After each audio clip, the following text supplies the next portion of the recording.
good day. I know I will, because today I want to take you all for a little adventure to the countryside here in the south of Sweden. And as many of you know, I live in Malmö, which is on the west coast of the south of Sweden. And today I want to take you on a little road trip over to the eastern side, which is quite a holiday destination for a lot of Swedes and international tourists as well, I guess. And that is because it's very beautiful in the summer. There are lots of little farm shops, little countryside restaurants, beautiful beaches, beautiful nature, even though it's all very flat. So I want to take you along to explore all of that. I haven't actually been to a few of the places that I'd like to visit today myself yet, so it'll be like we're exploring them for the first time together, or actually that's exactly how it will be. So I look forward to doing that. But before we head out the door, I want to thank Nordgreen for sponsoring this video. And for those of you who don't know, Nordgreen is a Danish watch brand that create beautiful and timeless timepieces, if you will. And I often think of them as classic with a modern twist. And something that I really like about Nordgreen's concept is that they offer lots of vegan strap options so that you can change them out and keep your timepiece current. Buying something with good quality that you can customize means that you can use your piece over and over again over many years, and I think this is a great sustainability mindset. I have tried almost all of their different strap options over the years I've been working with them, and there really is something for everyone. There are vegan leather straps in different colors, there are mesh straps, there are link straps, there are nylon straps, there are rubber straps, so there really is something for every occasion. And I have personally landed on a black vegan leather strap and a link strap that goes really nicely with my Unica face, which really suits me and my style. And the Unica face itself is, I think, Nordgreen's most petite watch. The face is very minimal without any numbers or details, but the attachment by the strap is really beautiful and unique as it comes away a little from the face itself. And when it comes to sustainability, Nordgreen uses sustainable packaging and carbon neutral shipping. And something that I really like about Nordgreen is their giving back program, where they donate proceeds to NGOs working on different social and environmental protection programs. Now, if you want to check out Nordgreen further, I'll leave a link to their website in the description box, and I'm happy to tell you that until the 31st of July, they will have a summer sale with up to 40% off on a lot of their products. And if you use my code, you can also get 15% off on top of that, so you can stack the discounts. But yeah, if you're interested, go check it out. Now let's head out to the car and drive to the eastern part of southern Sweden and do some exploring.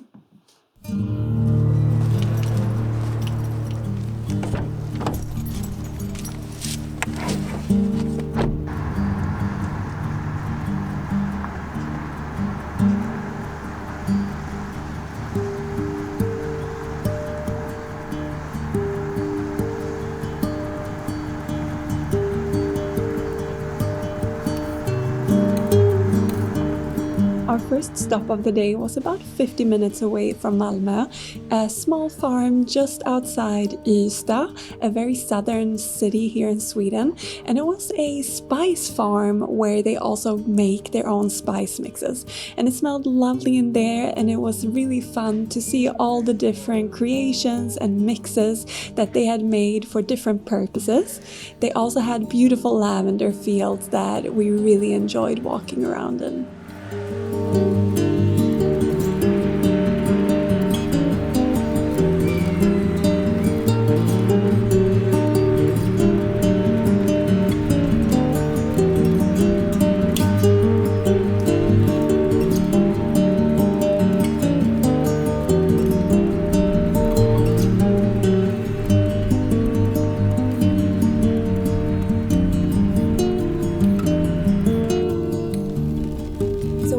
Österlen, which is what this part of southern Sweden is called. I think I forgot to say that before. And our first stop was this small farm where they grow herbs and spices, and they make their own spice mixes that they also sell here on the premises. And I've always wanted to come here in summer when the lavender fields are in bloom, which they are right now, so I was happy to see that. Although this location isn't the most picturesque as it is right by a road, it's still a lovely place to come to smell and taste all the spices. And we got two. We got this one first, which looks very luxurious. It's called More Taste, which is kind of funny, but in Sweden it makes more sense. And it's like an umami spice, so it's meant to bring out the umami. So it's got a lot of different spices and flavorings in here. Obviously salt, but also things like parsnip and mushrooms and herbs. So I look forward to trying this. And then the other spice I got is this, actually like a rub for meats is what they want you to use it for, but I think it smells really good and I think it will be lovely on potatoes and tofu and lots of other vegan stuff as well. And we thought we'd stop at these little farm shops and gather some items for a picnic on the beach later today, but we might have chosen the wrong day to come out here because it keeps going from sunny to cloudy, very windy, and then rainy. So we shall see how we go, but that's our plan. So let's hit our next spot, which is another farm shop called Olof Viktors.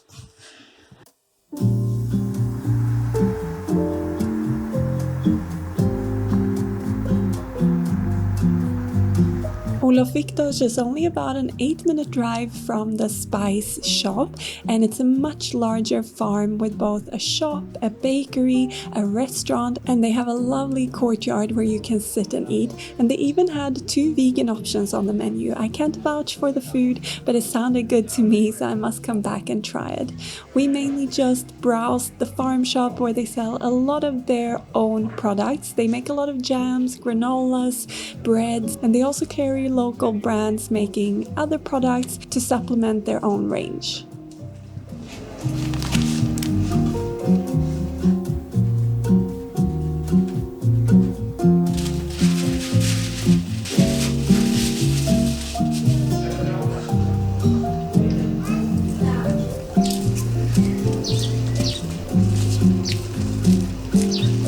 It really isn't far from one gem to another in Österlen. Just up the road from Olof Viktors is Karl på Eklaholm. Karl Fredfrik and his country home are known from TV here in Sweden, and at his shop you can find beautifully curated goods and plants, and the prices can be a little pricey, but it's lovely to walk around and just browse. I will say it was pretty busy on the day we were there though, so maybe come early or later in the day if you want a more chilled out experience.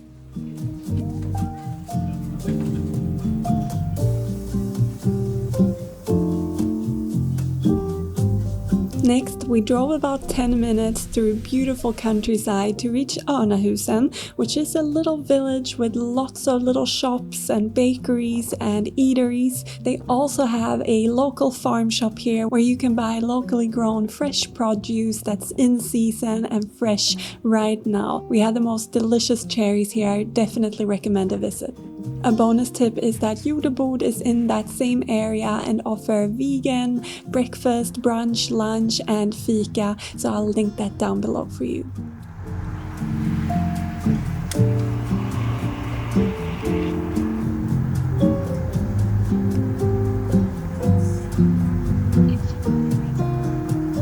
I think what we've learned today is that we're eternal optimists that want to do a bunch of stuff all in one day, preferably in maybe 2 hours or so. So we've already hit up a few spots and also sort of driven past a couple that we didn't have time to actually stop at on our way to our lunch spot, which we're at now.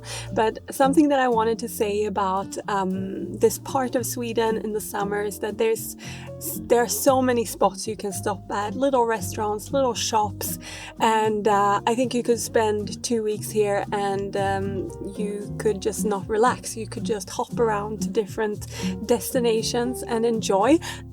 I will leave links to all the places we visited today in the description box. I just held my hand here so that I could point to that eventually. And yeah, so you can check them out if you want to visit yourself. But yes, there's everything from sort of real eye candy places where the prices are very high to more local cozy places and those kind of farm shops where you buy vegetables directly from the farmer, which I love. So that was the last thing we did. But now we're at Byvägen 35.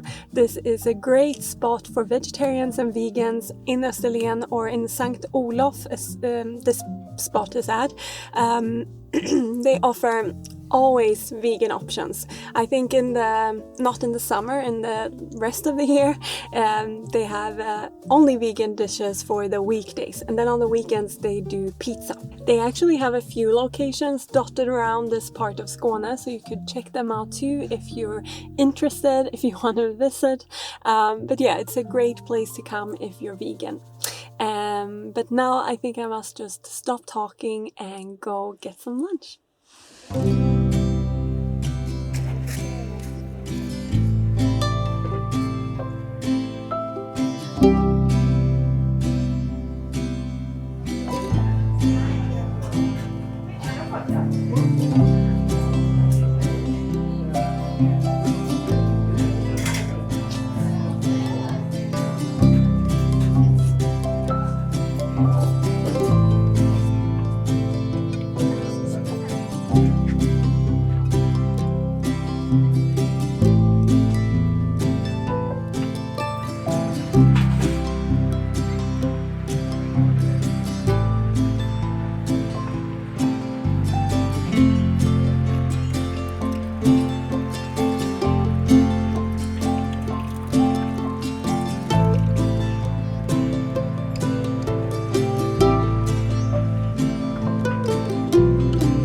The menu at Byvägen 35 changes every week, and you can find it on their Instagram, which I'll link down below. As I said, on the day we visited, I had a veggie paella with soy chunks, and Rob had a fresh pasta puttanesca. We also finished with a nut and date ball for a little afternoon treat. And this is a great place for just sitting around, relaxing, and people watching as well.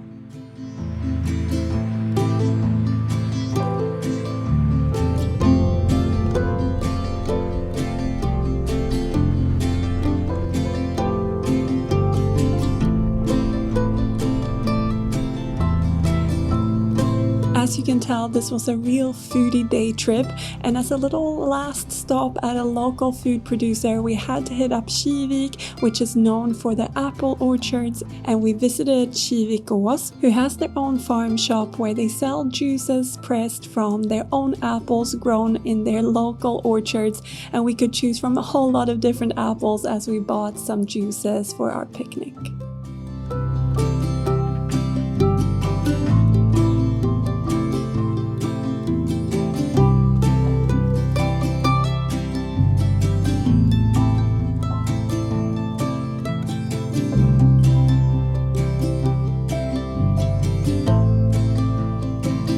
We've already driven away from the lunch spot, but I just wanted to say that it was really yummy, although I have a little precaution that if you don't like salty food, then that place might not be for you, because it's always like the highest threshold of the salt level I can take, but we do enjoy that spot, so I wanted to show it to you. And now we've actually driven towards the seaside and come to Kivik, which is known for apple orchards here in the south of Sweden. And it's actually very well known. People come here to look at the apple orchards, to look at apples, buy apples, and buy apple juice, or actually pressed apples. And we've come to this place called Kivikås. They have the cutest label on their bottles, and they sell them in some of the cafes in Malmö, and I've always liked their juice. In the winter, they even make it warm for you in the cafes here in the south of Sweden, which I think is a really nice touch.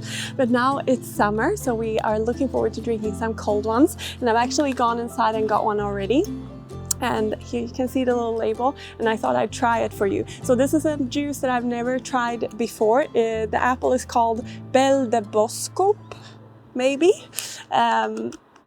And they're usually very good, so let's see.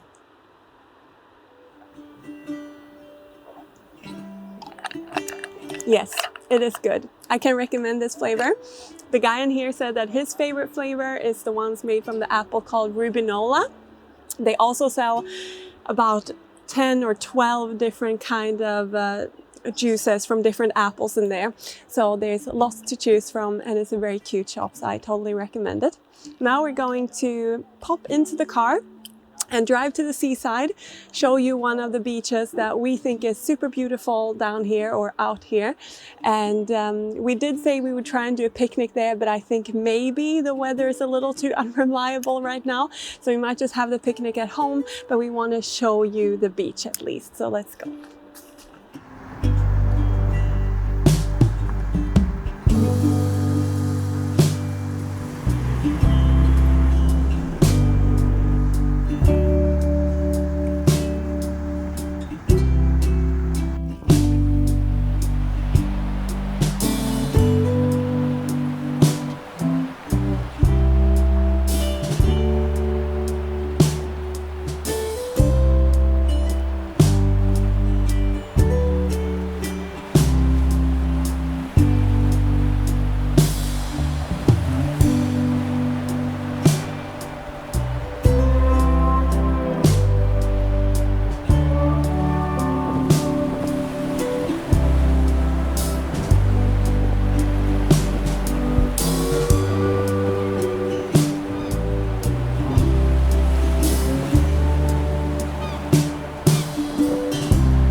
So we thought we'd finish this video the way we intended to, with a little picnic, even though it's not on that lovely beach that I hope you enjoyed the view of. It's one of our favorite spots on the East Coast. It's called Vitemölla, and like I said, I will link everything down below. And because it's very windy here at the moment, we're just gonna do the picnic inside. And you can pick up quite a few things if you do a little bit of farm shop hopping in Österlen to add to your picnic. We were, however, driving around with some vegan cream cheese and some hummus and some gluten-free crackers, just so that we could have a good vegan picnic with a gluten-free option. And we also brought some olives. So we have all of that here. And I will say those spices that we bought in the first store at Österlenkryddor were really good to sprinkle just on veggies, like I did here with some tomato, but I think they will be good in pretty much anything, just to add a lot of depth of flavor and interest. And then yeah, we picked up that little green tomato jam that's also really yummy. That place, Olof Viktors, does lots of good jams and other things as well. They also have spice mixes that looked really good if you wanted to go there and take something home. We also got some of these fancy almonds there that are really yummy. So there's plenty of stuff to pick up on the road there. If you don't want to stop and eat at one of the places, you can pick stuff up and go have a nice picnic. But yes, we shall continue to eat this and leave you for today. I hope you've enjoyed this video and the glimpses of the Swedish countryside here in the south, and I look forward to seeing you all in the next video. Take care. Bye.